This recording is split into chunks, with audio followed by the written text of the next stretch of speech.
Welcome to BlackUSA.news morning show. I'm your host, William Honolulu Jr. Join us as we explore the news and opinions that impact our community. We break down how the major stories have a very personal, local, and racial impact. No topic is off limits, but even if the conversation gets rough, we're always going to keep it real. Greetings and salutations, all of my people out there in internet land.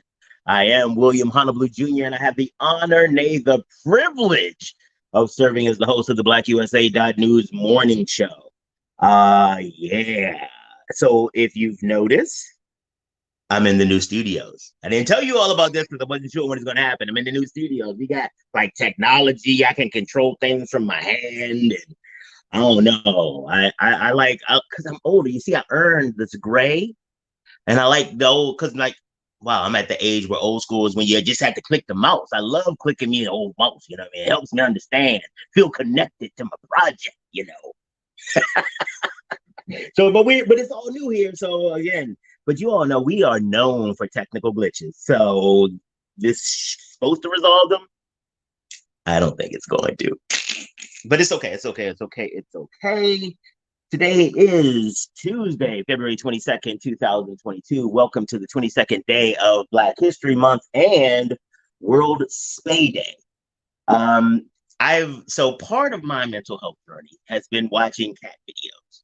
I watch cat videos like most days, like they play in the background, especially the ones with stories. Like where you get to find out like where the cat comes from, you see them in the community and somebody takes them in, and then you see the transformation. And it's like, my therapist says it's okay, so don't be judgy. All that to say, one of the things that I realized is that one of the reasons that we have such an overpopulation of cats and other animals is because people don't take the opportunity to spay or neuter. And I got to be honest, when we had a cat when I was younger, we were part of that problem. We didn't think, it was necessary because we kept the cat in the house. Except when she got in heat and ran through the door. Like I've never seen her move that quick. Like, as I got older, I started to understand the motivation. But separate, that's a separate show. But the main thing is that if you have a pet and you do not intend to breed them, please get them spayed or neutered. It is a way to impact the quality of life for all of the animals in our ecosystem, because the fewer mouths there are to feed, the fuller the ones that are can be. So that's that. Big ups to Kyle Crazy Horse Morgan for always making sure that we have what we need, have all of the great guests. He is a godsend. And I am so glad that God sent him to me. But you know what we got to do, and I'm trying to make it work because I got technology now. We're going to talk about the sponsors. You know what it is. We're going to start off talking about the edible arrangements. You all know that I love them and that they have incredibly consistent fruit. This is what it looks like when they get it when it gets DoorDash to your house. That's how come you know that your friends love you, because they make sure that you have what you need. So make sure that if you want to celebrate something or just want to treat yourself, stop by Edible Arrangements, or you can have it DoorDash to you from the locations in Govins and Randallstown, and also their location in Pittsburgh. Murphy, Falcon, and Murphy have been supporting the Black community and changing the outcome for people for my entire adult life. Judge Murphy in particular. He has fought for Black people from the bench. He has fought for Black communities from the bench and in the courtroom as a lawyer. So if you find yourself on the wrong side of a civil situation, or you need somebody to help you and your organization change the trajectory of life in your community, please do not hesitate to give Murphy, Falcone, and Murphy a call. Worst case scenario, they are able to refer you to somebody who can help you, or best case scenario, they can take your case and change your life. But if you find yourself in a situation where you're looking at some criminal cases, you might want to call the warrior lawyer, J. Wendell Gordon. They call him the warrior lawyer not just because it rhymes, but because he fights for his clients. And if you want to find out how much, just Google him. That's one of the great things about being a real person or really having results All you need to do is just say Google him. That's it. And so Google J. Wendell Gordon, tell you how long he's been in the game. Look at that. He still has his AOL address. We are the first. Black USA News is the first uh, Black multimedia company or Black media company to stream in the metaverse. And that is thanks to Dr. Tyrone Taborn and his folks over at STEM City USA. They have done an amazing job of not only creating a metaverse that is focused and designed around Black people and the concepts of Black culture. They have created an organization like they just did I think it's the 37th annual Black Engineer of the Year Awards in the metaverse. So thank you to them, and we are so grateful for all that they have done for us. One of our newest sponsors, the book I Am Black Wall Street by Donnie Glover. It is an amazing look at Black Wall Street, not about what happened or how it was rebuilt, but a story about how it was created in the first place. How did people get from the rural South to Tulsa, Oklahoma? What was the motivation? What was the impetus that got them there and got them to build Black Wall Street in the first place? It's a really good read, and it gives you an opportunity to really reflect on how we can use some of those same principles in our lives today to transform our communities. The Grinding Gang is my company, and we love helping our businesses take their opportunities to the next level. A lot of times there's a lot of information, not sure what to do with it one way or the other. We help you get through the noise. We help you focus on what's really important and what is in your strategic interest. And at the same time, making sure that we are achieving your mental, social, emotional goals. Because it doesn't matter doing all the entrepreneurship or building your business to be whatever if you're miserable the whole time. So we try to make sure that you're able to help you find the balance between those things. And last but definitely not least, Darker Than Blue Grill. The food is amazing, and I cannot wait to get, I don't know, like I said, I'm thinking the hamburger the next time, but I know the salmon, and you all put me on to that cowboy prime rib. So I know those are absolutely good. So who knows what it's going to look like, but I know it won't be disappointing. This is Darker Than Blue Grill. Oh, we have an amazing show for you today. I'm gonna talk to one of my good friends, Shalita O'Neill. But y'all know how it go when I start talking to people. Y'all become less and less important in the conversation. So I'm gonna try to remember that y'all are there, and this isn't just one of our private conversations about how the world is or whatever. But I also gotta let y'all know I did not get a lot of sleep last night. So we'll see what happens. Okay. But Donnie Glover's show this morning, the special edition, he had Delegate, Clarence Tiger Davis Jr.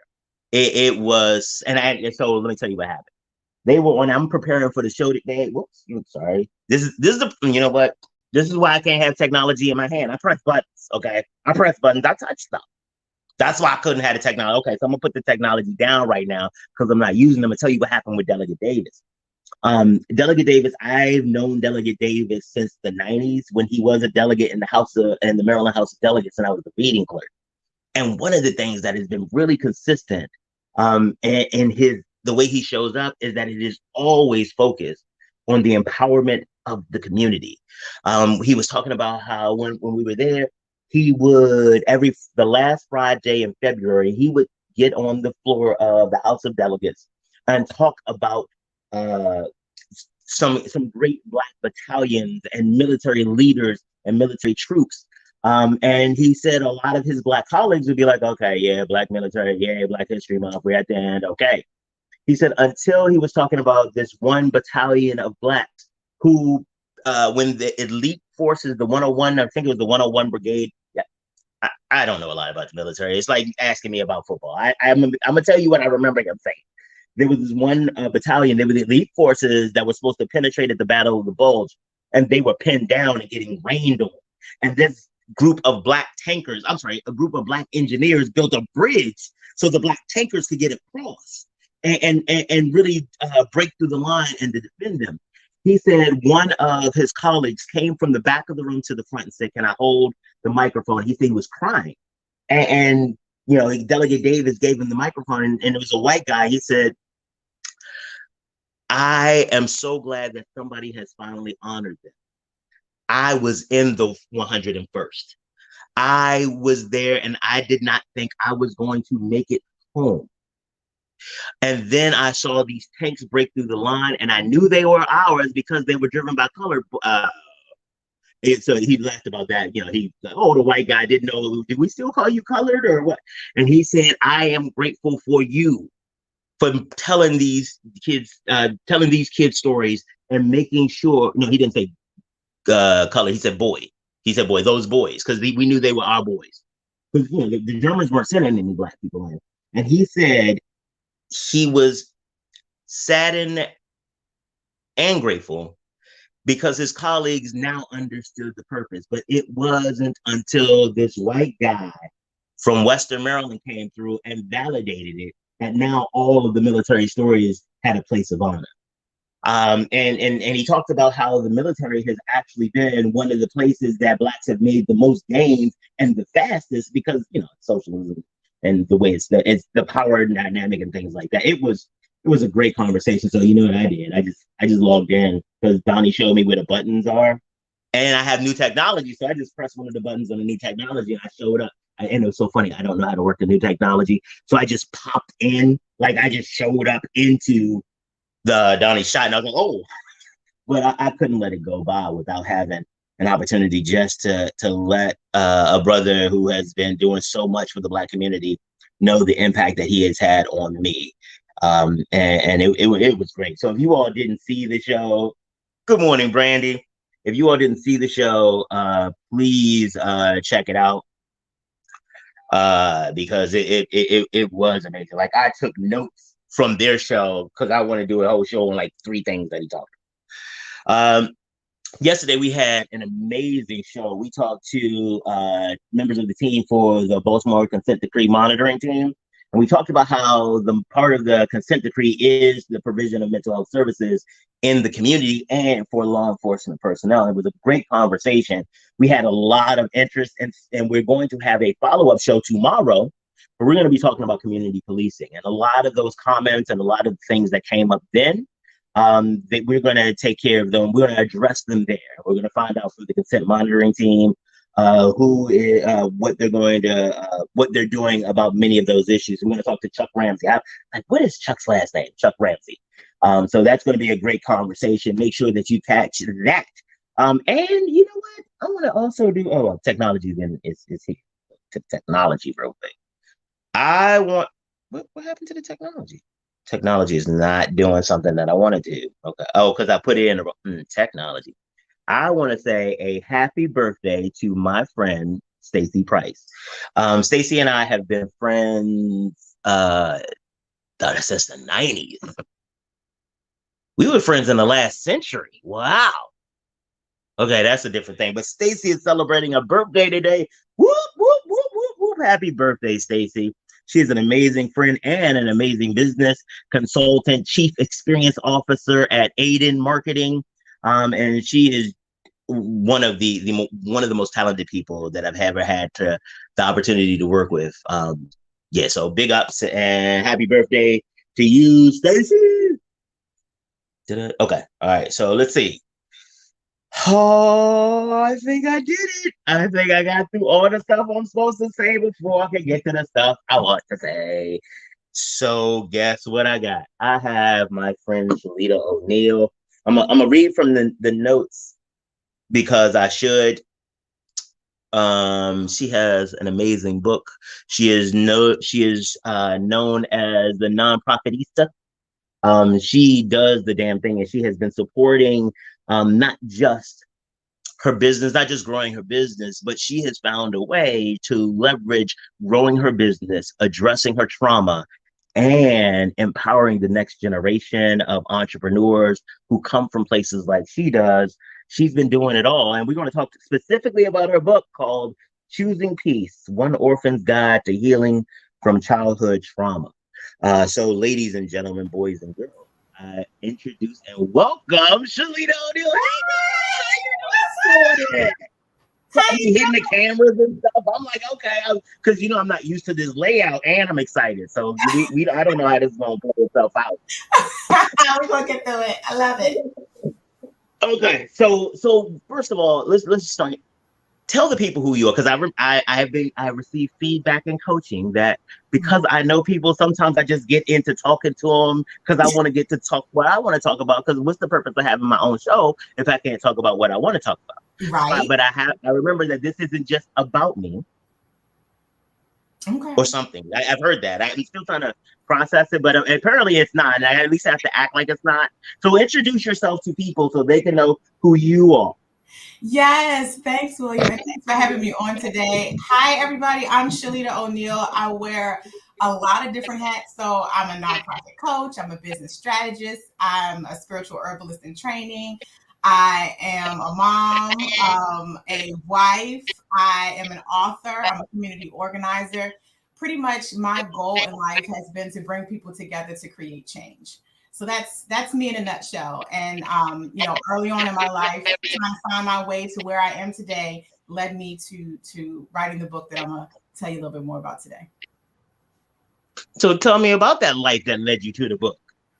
Yeah, so a lot of my work has been built on foster care and child welfare because I grew up in foster care. My mom was killed when I was almost 3 years old, and my father wasn't in the picture. So went to live with my grandmother, bounced back and forward to different family members, who were trying the best that they could, but experienced physical abuse, molestation before I ended up in the foster care system and stayed there until I aged out at 21. So, a lot of those experiences of me trying to figure out who I was, what I wanted to do in the world, I put in the book there. That's a lot. That's a lot. It's a lot to unpack. Yes. So let's open the suitcase and pull something out. Come on, you empty your suitcase. Let's pull something out. Let's talk about the thing you want to talk about. Because again, I have received feedback that sometimes I'm a little driven to talk about what I want to talk about. So you're an experiment. So you got new technology, a new setup, and a whole new me. Okay. So Shalita. Yes. Pull out something from your suitcase to unpack and share with the audience. Let's see. So in the book, what I wanted to do differently, because it took me 4 years to really write this book, and then I had to go back and redo it because as I've grown and introspection and all of that and our belief systems have evolved, I had to go back and rewrite some things, from a different perspective. Okay. But I didn't want it to be a book just about my experiences in foster care. We have a lot of books out there that are really important, but I wanted it to be information that people can actually digest and apply to their own personal lives in some way, shape, or form. Because, I was in foster care. The next person may not have been in the foster care system, but they can still relate to some of the family dynamics. So for me, okay, what can I pull out? The large, I guess, principles, lessons that have helped me to get to where I am, that I'm still unpacking. What can I pull out from that and share with everyone? So some of the main lessons are about trust, trusting other people, trusting myself. I've been happily married it'll be 15 years this year. Wait, shut up, hubby. We don't just casually mention happiness, okay? Happiness is a big deal here. So if you found yourself some happiness, you might want to go ahead and shout that out, okay? Yes, my husband Brian, supportive, loving, like we've evolved together. And I mention that because, for someone who has been in the foster care system, I don't know, if the viewers really understand what foster care is and just how young people. Let's explain it to them, baby. Let's make sure they know. Yeah, I mean, for those of you who don't know, because there is this huge this myth and stigma associated with people and young people in the foster care system, and that has been the majority of my work over the past 20 years, nationally, internationally, is to get people to really understand what foster care is, and not that it's a situation that young people have had no say in coming into because of the conditions in our communities, and yes. Yes. You say things and I was trying to be not talking and interrupting. I was trying. Come on, read it. Come on with it. Talk some more about that point, like about that work you're doing and why that's important. Because a lot of times we engage people from their roles and not as a whole human. You are, oh, you're in foster care, so everything I've ever, oh, wait, see now I got a story. I'm older, so I can tell stories whenever I choose to. So one of the things that I tell people is like, I've never been to England, never. But I know that they drive on the opposite side that I do in America. And if you told me that they didn't, I would argue you up and down, but that's not even information I have. I have no basis in my real life to make that point. But I am comfortable that I would be comfortable arguing with it because I have no people who are there and blah, blah, blah. So because I don't have personal information, I use all of the information from everybody else and every source I've seen to put together a composite of what life actually is. And that is what I have seen happens to people, alumni of the foster care system too often. Yes. Because I've never seen somebody in the foster care system, I'm going to pull everything I've ever seen about the foster care system. And when you say you're an alumni of the foster care system, now I've created you driving on the opposite side of the road that I did because you are in foster care. Yes. And I really want you to really help them understand that you are more than foster care. People in okay. All right. Okay. You know what? Your turn. You know what? I'm gonna take myself off of the feed because I realize this is gonna continue. Okay. All right. Because I feel getting worked up. I feel getting worked up. Go ahead. Help them understand. So I love how you just, painted that picture for everybody and use that example, because if we look at it, even on the media, the news, whenever you hear anything about somebody's in the foster care system, me and my husband, we have this like running joke thing that happens when we're watching a movie and then the criminal in the story, or the one that's wreaking the most havoc, at some point he's like, when I was in the foster care system, and we're like, no, it never fails. But you're absolutely right.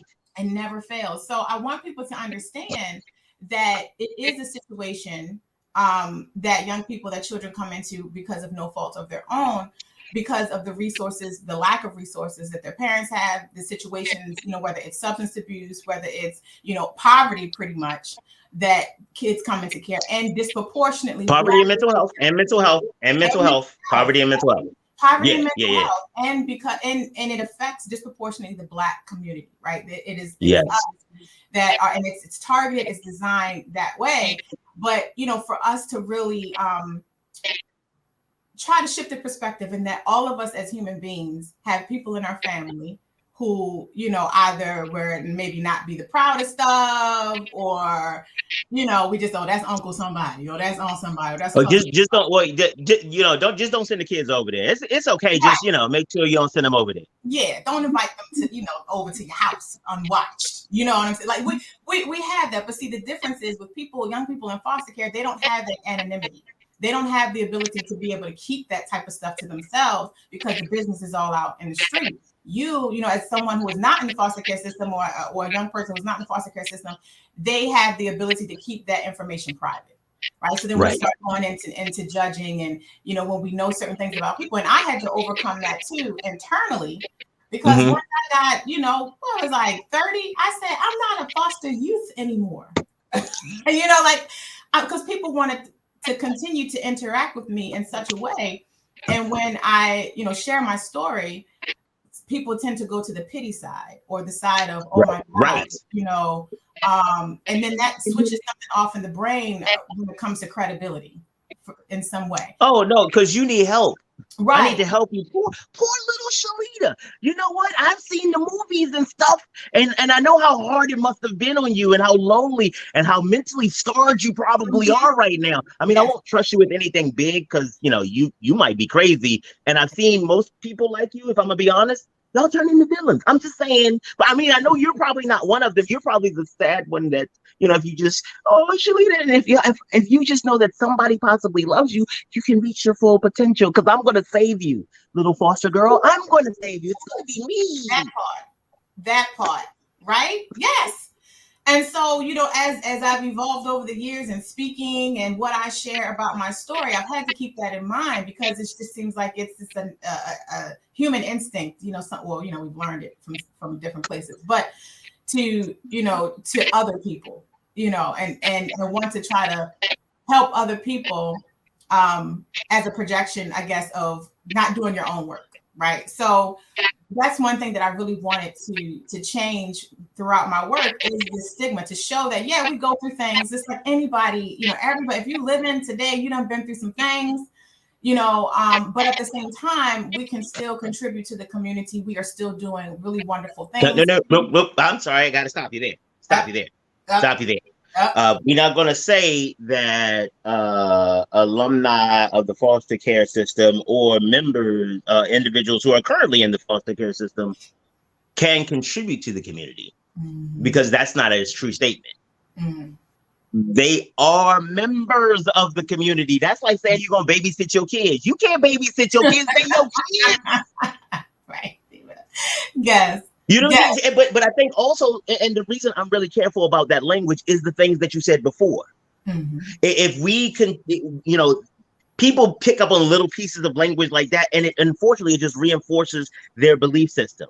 Or like they can be contributing members of society. That sentence suggests that they're not members of the society now. And I mean, I know you. I know that's not what you meant, but I need to make sure, because I don't want nobody to take a clip of this and then be running with it and be like, "Oh, that's what she said." And I'm like, "No, you will not disrespect my friend after she was on my show." And then they're not gonna talk to me unless I send for them. But look, you're right. You're right about that, and language is extremely important. And thank you for that. And I guess I operate too from a space of using the language that a lot of people are familiar with, so that then we can shift that. Because even when you talk about legislation, when you talk about policies and things that get passed, what are people saying in Annapolis? What are people saying? Okay, well, contributing members of society, or remember, like, this is the language that people. And so, I want people to understand, yes, that we are already part of society. And if anything, especially young people who have been removed from their homes against their will, and in a lot of times they're returned back home to the same lack of resources, without even being more traumatized from the experience they have in foster care. If anything, the society does owe them something, right? The society needs to help them to be able to heal and to recover from that experience. So yeah, you're right, William. We need to shift our language, our perspective, and that's what my work has been. Even in Baltimore City, because I'm from Baltimore. Okay, proud of that. And that's where we started a lot of the conversations. Because my initial nonprofit that I started years ago, right out of foster care, was for that purpose, to help young people when they leave, because we know when they leave, the resources, they don't have any resources, the connection to family is damaged. And so we did that work, but all of us were people from the foster care system, or we call ourselves alumni of the foster care system, and to show people a different perspective, that yes, we we advocate, we're out here, there's a different side to what you think, and because of that, now different requests for proposals that come out about foster care, they're specifically saying foster care, when before that wasn't even a part of the conversation. So I'm pretty proud that my role absolutely with that over the years. So I understand what you're doing, and you are absolutely doing exactly the way it should be. You are socializing the vocabulary, co-opting its meaning, and then transitioning it into something more positive and tactically supportive of your movement. That's not my move. I know that ain't true. I make people uncomfortable, and I'm like, stop it now. Stop it now. That's why we need You doing the right thing. I ain't even not, because we need the whole thing. Because there are people who won't watch my show because I yell a lot or I curse. I do like to mention we are almost halfway through. Really good. No curse words. And I'm worked up. So I just want that I think is, as much as y'all be noting when I do curse, y'all need to meet me 30 minutes. Okay? At least I don't think I did. I'm gonna go back through the clips and make sure, but I don't think I did. So nah.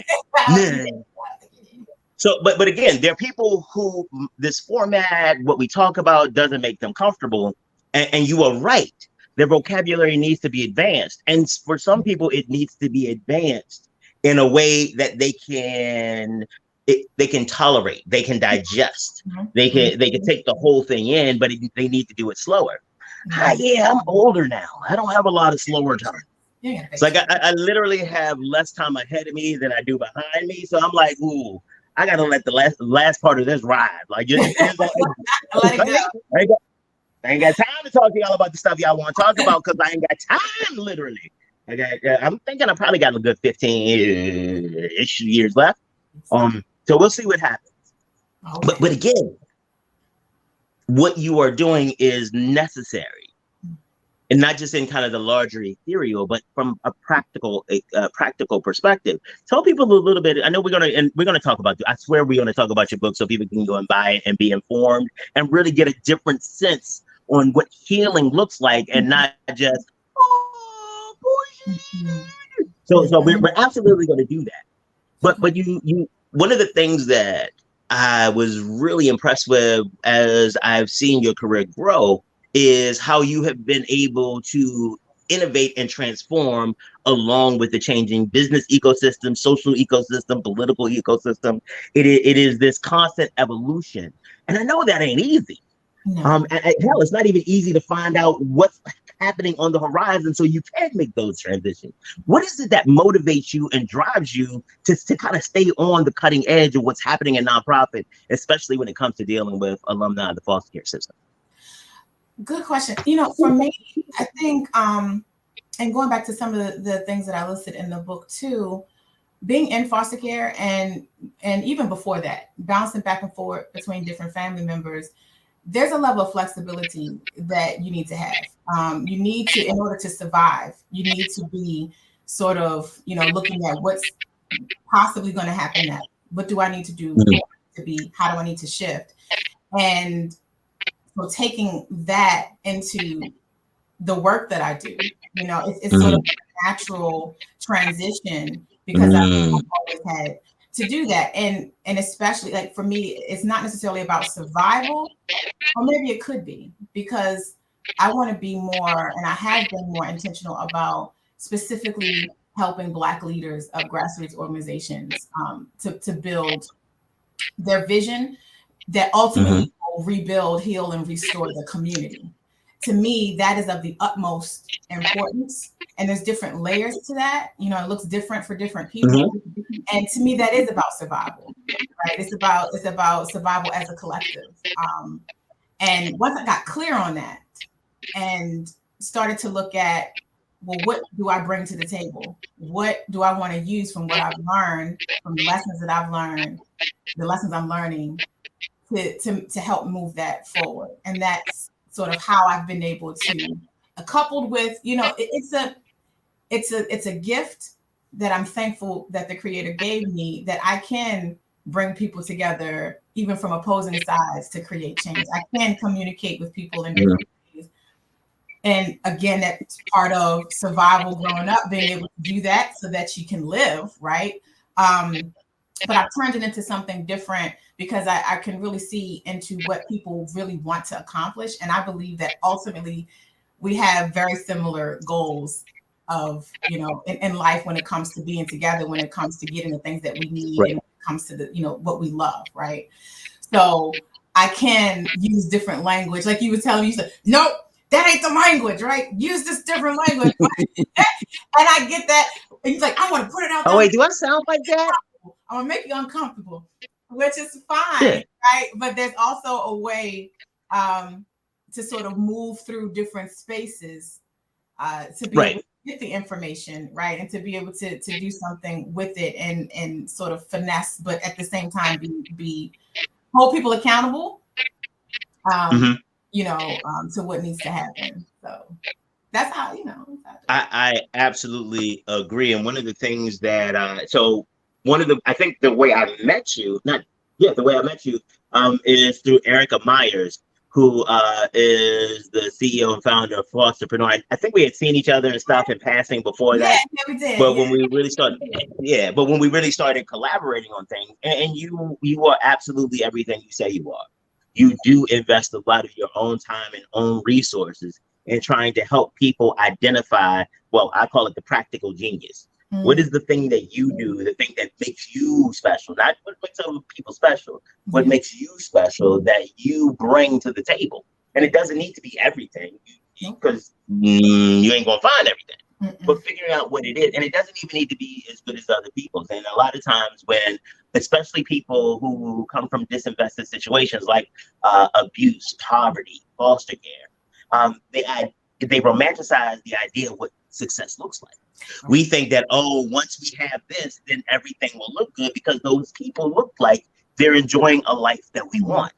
But what we don't realize a lot of times is what happens along the way that gets them there. And a lot of them, one of the things you said was so poignant, was that people in foster care, people in social services, people with judicial engagement, law enforcement engagement, the only difference is people know about your stuff. We get to get, that was profound, because I have seen a number of people in real life, and I might not call no names. Right? Depends on how I'm feeling before I finish this call. But I've seen people who are paragons of virtue and incredible condemnation of others on the back end, like, yo, calling me to help them clean up a mess that they've made. And I'll put myself in the situation, because I was talking to a friend of mine. I'm working on an education grant for a client. And one of the things that I remember, because we're talking about standardized testing, when my oldest son was graduating from high school, I had him take the SAT like 4 or 5 times. Because I'm like, dude, I know you could break 1,500. He was stuck at like 440. Now, why I'm saying stuck at 4? Oh, no. Yeah, I think it was either like 13, high 13s or low 1400s. And but like, I'm like, you're stuck there. You need to get higher, especially if you want to go to the colleges you're talking about, blah, blah, blah. And I'm pressing him, and I'm stressing him and me. And my friend goes like, by the way, what was your SAT score?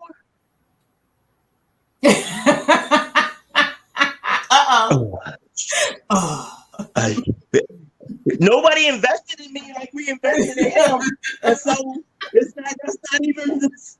But I had to. I got called a BS. See, I called myself that time too. You thought I was going to curse. You thought I was, but I didn't. I called myself BS because I was like, dang, that is a fact, because we see his grades. I mean, we see his SAT score. He couldn't see mine. Right. And to your point, I was able to act from a position of authority and judgment that I clearly did not earn. Honestly, I would have given one, probably one or half or a whole testicle to get his SAT score when I was in high school. Especially because back then I didn't know I'd be losing my testicles like that. So I'd have been, oh yeah, you got it. Lord have mercy. Oh, that's probably so. Okay, you all can't have it all. So if I'm not going to curse, I am going to use anatomically correct metaphors. So I'm just letting you know, you can't have it all. So, but that point, and married with this idea that you and Erica come to the table with, that the skill sets that you are forced to mature while you're in foster care and in some of these situations, those are actually the same skill sets that propel entrepreneurship. Because as an entrepreneur, you have control of nothing. And for a lot of us who have had that fake empowerment, that fake control, I say we get empowered to our own impotence. Where it's like, it's kind of like we oh, you should do this, you should go to school, get a bunch of degrees, and you'll be able to make all the money. And you are empowered, but you are financially impotent.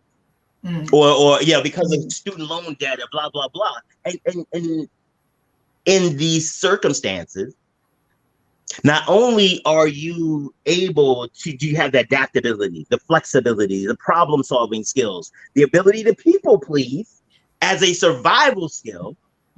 So we're talking about the ability to manage, navigate, acquire, and distribute resources.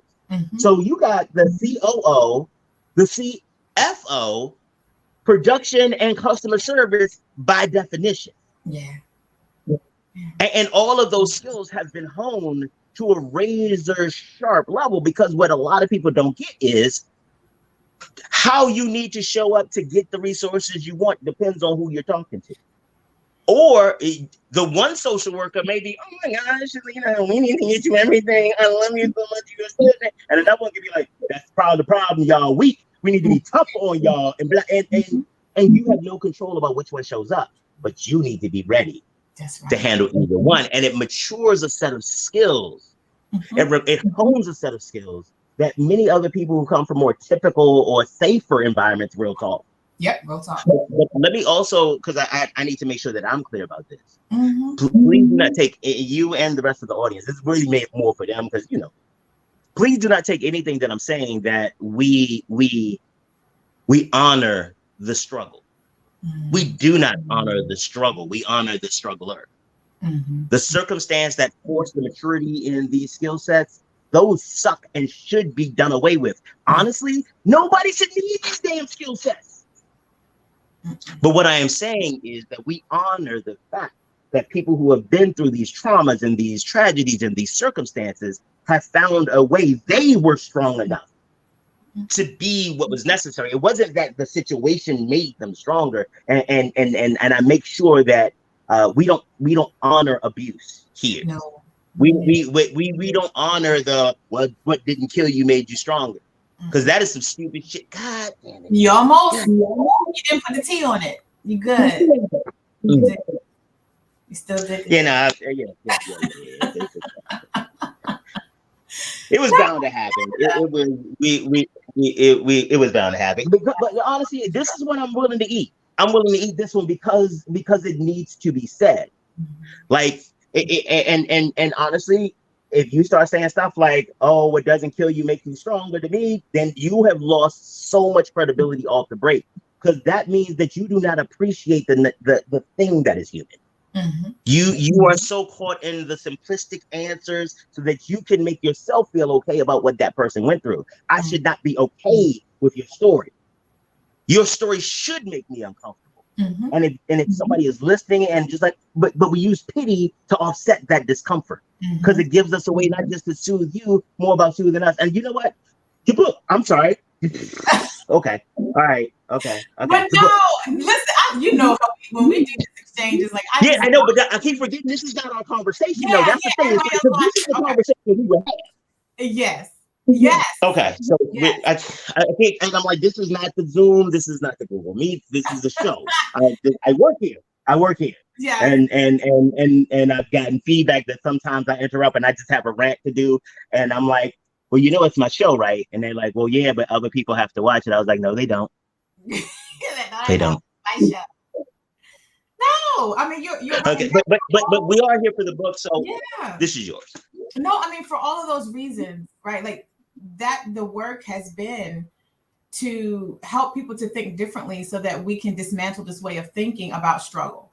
And, you know, for me, as you were talking, it just made me think of a lot of things in foster care, or the situations of young people in the foster care system mirrors, or there's some similarity between what our ancestors went through in the country, like the treatment, right? Similarity. Like, yeah, it's a playbook. It's not just similar; it's a playbook. Right, and that's pages that have been taken out of a playbook that have been applied to child welfare, right, or to families, and disproportionately families of color. Like, I want the viewers to really understand that disproportionately Black children are represented in foster care way more than their percentage in the population. So if you're getting angry about that, or if you're like, well, what, you know, wow, I didn't know that. Well, you know, how can you help with that? You know, we have this stigma associated with young people that, oh, they're going to burn your house down, they're going to kill your cats. Like, when people talk about stuff, they tend to talk about the negative side of things, right? Right. But and not to say that those things don't happen, right? But I'm saying regular kids, right. Right. Don't get me wrong. But what I'm saying is that we all play a role in pouring into the next generation, and we've gotten so disconnected. Absolutely. You know, even when we're talking about between our elders and the younger generation. That's why with the Visionaries of Color Summit that you have come and you have shared your knowledge, you know, with us with, it's so important for us to have that dynamic, because, you know, as people of color and indigenous people, like that was how the oral tradition, right? Things were passed down in that way. That is how we built community. That is how we knew how to avoid mistakes. That is how we learned from our elders. And there's this disconnect, right, between that nowadays, like a huge gate. But because capitalism. Because the reality is that the Europeans who created, and it's my reality, story in my head. Let me not say the reality. The story in my head, backed by evidence and fact. By the way, right, okay. Wow, I don't come just with it. Okay, it's not fantastical. But when you have a plot of land that grows a potato and there is no food for miles around you, that you need to claim that and own that. In other places in the world, that wasn't the experience. So it was, you never had to really go to, you wanted your turf because you wanted it. But because you didn't have the ability to develop relationships because of the commoditization of resources, then that's all it became. You needed to have, that's all cash is a way to equalize a trade or these economic systems. And what you're talking about is that we never had economic systems for real. We had social systems that had economic components. And flipping that on its head in this European centric environment is where we put the asset over the individual. Yes. You know, we didn't, when it came time before, if I made wheat and you were a baker, well, I gave you, it depends on how cool we were. Because I also know that how much wheat I give you, you know what I mean? Because I know that you had like a little extra butt part on the bread whenever you bake it for me, and you hooked me up. So I know that, you know, blah, blah, blah. And I also know that because of the nature of our relationship, you watch the bread that you bake for me a lot more. You like, oh no, that's Honolulu's bread. All right, make sure you set your watch to pull it out when it's supposed to be pulled out. Whereas, you know, Thomas, who you know, his son has disrespected your daughter. Oh, Thomas get real thin bread. Thomas don't get no extra butt bread. Oh, no extra bread. But if everybody pays $5 for bread, Thomas and I get the same thing because our relationship doesn't matter in the transaction anymore. This cash allows us not to have relationships. The commoditization of our resources separates us. So I don't need to know who you are. You don't need to know who I am. As long as my cash clears. And that's the bad. As long as my card goes through. I mean, think about when you do business with people now, you have no idea who they are. Hell, you might not even know they're real people or bots anymore. That's true. That's true. That's true. We have gotten so far away from relationship. And one of the things that you talk about in your book is about how you move through tragedy and move through circumstances and obstacles to get to the point where you are healing so that you can have meaningful relationships. Did you see how I segued all the way back? I was like, oh, you did that. Yes. Yes. Let's talk about the book. That was seamless because you're right. But a lot of us really need to understand, because we like to externalize things and say, oh, well, that's not me. That's my situation. Or that's this person. Or that's that person, right? Like we tend to do that a lot because it takes the responsibility off of us. And I was doing that a lot. I was seeing the same type of people, same type of situations. And my initial response was, oh, it's them. What's wrong with them? Like, why can't they, you know, get with the program? Why can't? Until I decided to be intentional about doing my own healing work and see where my shadow, which means the other part of me that we suppress, that we, you know, we say we don't want other people to see, but it's still very much there. When I made the determination that I'm going to sit with that and see what those things and unpack, what am I carrying with me? And what is its role in keeping me from getting to where I actually want to get to? And that is not a pretty place to be. And most of us are most of us situations happen where we feel like we have no control over hitting rock bottom. where we're like, Yep. okay, now either I'm going to do something about this or I'm going to stay here, and nobody wants to stay there, right? So that was my place of what are my circumstances trying to tell me, and what do I need to do about it? And that's where relationships with people came in. Communication came in. My lack of communication, this independent woman thing that I had going on, because that was how I survived. And if you're going to be meeting my husband, it's like, okay, if you want to bring another person into your life, you can bring all that type of stuff with you. Now there's some stuff you're going to bring with you. You're going to unpack. Everybody got their own stuff. We've unpacked our stuff together, right? But for me to really connect with him and my child in a way that I say that I wanted to create for myself, I needed to look at how am I showing up, and what changes do I need to make in order to shift that. And so that. No, go ahead. So one of the things that you talked about is how you manage your support network, and how you started to engage with people differently after you had done some introspection of your own.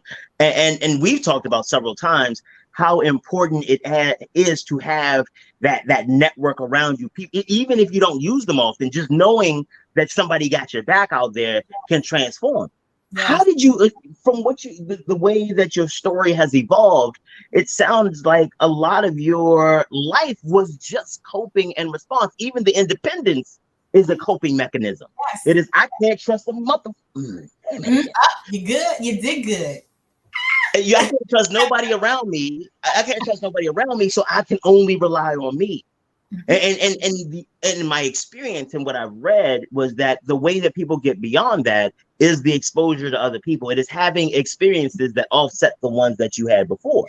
Yes. But there's a place that many people who are trying to do the healing journey find themselves, where you realize all the people you had before were part of the problem. And now you're looking for new people, but guess what? You only have toxic skills. You only have, I only know that when you disappoint me, Shalita, that's all you've ever known. And you don't like that, but that's all you know. So you try to go out and meet new people. They're talking about stuff you've never heard about. You go out, try to meet new people, and they're like, I remember the first time I went out and somebody offered me some brioche bread. No, actually, they didn't offer it. It was on the menu, and it was like, "Its sandwich comes on brioche, broccoli."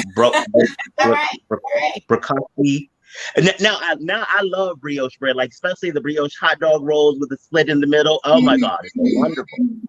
But I did not have that experience. So even trying to show up in places, it was all types of awkward, and I didn't know how to find people. If it wasn't for my ex-wife's friends who were like, "Hey, you should join this organization," I'm like, "Okay." I may never have gotten into a network because I didn't have. At least I didn't think I had. Right. Where to find people. So so that's a long question to go. Like, how do you go from a circumstance that would suggest that those types of resources and supports may not be readily available, to where you are now, that not only have you found your own, you have become the support for others? How does that happen?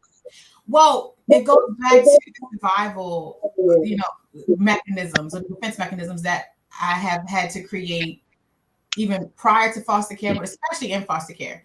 Anyone that has been in the foster care system understands the importance of building your own family. Like, you don't have any, you don't have any say over the family that you were born into. And you begin as you get older, and I'm speaking for myself, as I get older and I doing my own, internal work, I start to have a little bit more empathy for the people who are responsible for raising me, right? So there's a whole nother different about them.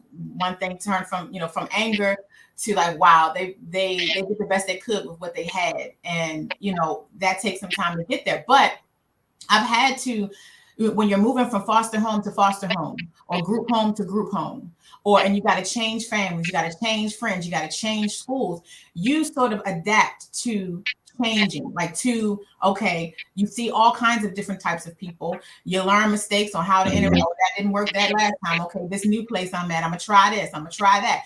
So that sort of experience helps you to be able to identify the types of people that, or one, for you to be clear on See, I didn't know what a healthy marriage looked like or a healthy relationship looked like because I never saw one, but I knew what it would feel like.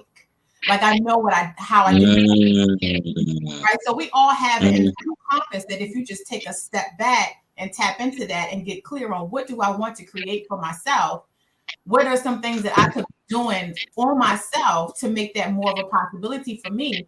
But then to understand that there are people out here in the world that are going through very similar things. Like when you talk about emotions and people that may not have been in foster care, but they feel awkward too. You know, they're like, oh, well, how am I going to find people? Once you are your authentic self and you're clear about what your triggers are and what you want, and you step out there into the world and lead with that, you will match vibrations with people, right? When we start talking about the vibration, you will vibrate at a frequency that will attract the type of people who you need to have in your life, or that you need to have in your circle, right? And that's a whole other conversation, but you know what I mean? Yeah, because I looked at the time, I was like, we're not going to go deep in that. But just to put a point on it, the other part about when you start defining who you are and what you want, that also means there's a period of time where that will be exceptionally lonely, because you realize that it's kind of like the life detox. All of the nasty stuff you used to eat, all of the negative vibrations you used to digest on a regular basis, let's be honest, those feel good. They feel like cupcakes. Because that's why, you know, people, my doctor, because I'm a diabetic, and my doctor's like, you know, you should eat better. And I'm like, yeah, but you have pills though, because cupcakes taste like cupcakes and they make me feel good. Right. Yeah, but they make me feel good. You know what I mean? And that's what people don't deal with. I'm like, okay, you want me to stop eating the cakes, cookies, and pies? They have created high fructose corn syrup to make me feel good, and it works. It does a good job. So what you got? What does your celery have, or your carrots, or your apples that can really replace you? They're reading me drugs, and you want no eat an apple. They spend billions of dollars concocting this formula to get me addicted, and my willpower is supposed to stop playing. But this also like for you, that is a very real thing. But at the same time, we have to be willing, right, to look at. You about to do another show? I know where we're going because we had this conversation. Right? You about to do another show? Instant gratification. You got to delay that instant gratification, because once you do the work you need to do, I mean, you don't have to. But if your soul and your spirit is calling out for change, and you're like, I wanna, I'm not talking about you. I'm talking about other people. Oh, you're talking about the people. I'm sorry. Right? Because we know where he at, right? If your soul is calling out for change, and of course, there's some things like you're right. You're going to detox some things. You're going to be in a situation where you question yourself, like, why in the world am I even doing this? That's part of the detox. Once you get through that and you start to add things into your life that you want, right, you'll start to experience a different type of pleasure, a different type of euphoria that you didn't even know was possible, that whatever you were coming from could have not possibly given you. But you can't experience that until you go through the process and stick with it. And I'm going to apply that specifically in my case to the social emotional piece, but and not to the food piece, because there is a slice of cake that my mama made downstairs that you will not stop me. Okay, you will not stop me. She is going to love me to death, and we're going to enjoy it together. Tell them where they can buy the book, and y'all better go and support this woman. Go ahead. Right, Choosing Peace: One Orphan's Guide to Healing from Childhood Trauma. You can go to ShalitaO'Neil.com and get your copy. And I know you're gonna put that up on the screen, Shalita. I'm gonna try to, but we got new technology. I don't know where the buttons are, and that's what for that. You know what we're gonna do? We're gonna come back in the chat later on both Facebook and YouTube and put it there. There you go. So if you're watching this, just go. Yeah, if you're watching this, just go to the chat and. ShalitaO'Neil.com to get your copy. And I like to put a little, you can also go on Amazon, but if you want a little note from me, definitely go on my website and get it. So you and I need to have a separate conversation, because I miss talking to you. Like, I honestly, scheduling the show has been wonderful for me, because I'm like, oh, I gotta get to talk to you again. It's a wonderful thing. You got it. Ain't nothing but a word. Thank you for having me on and inviting me. I hope I shared something that the viewers can take with them and really apply to them. Share stuff to take with me, and honestly, this is my show, so it's okay. All right, love it. Thanks, Lord. Thank you very much, Miss Shalita O'Neal. And make sure you all go out and cop the book. And go like her on social media too, and like all of her stuff. Follow her. She puts The really good content out in the world. IG, non-profitista. Come on over there. Check me out. All right. Okay. Have a great one, hon. See y'all. I'll talk to you soon. Woo! Again, we did it. Again, we did it. Tomorrow, we're going to be talking about community policing with the Baltimore City Consent Decree Task Force. Make sure that you all hit up Shalita. Check her out on Facebook, Instagram. She is everywhere. ShalitaO'Neal.com and the nonprofitista. Yeah, I had a great time again, and I am grateful for you guys sticking with me with all my shenaniganizing and stuff like that. And as we work through the new technology, I think it went pretty well today. What do you guys think? I'm looking forward to the comments about it. Even if they're negative, you might get cussed out, but it's okay. I'll cuss you out in love. You all have a great day. We'll talk about community policing, and we'll be Black tomorrow.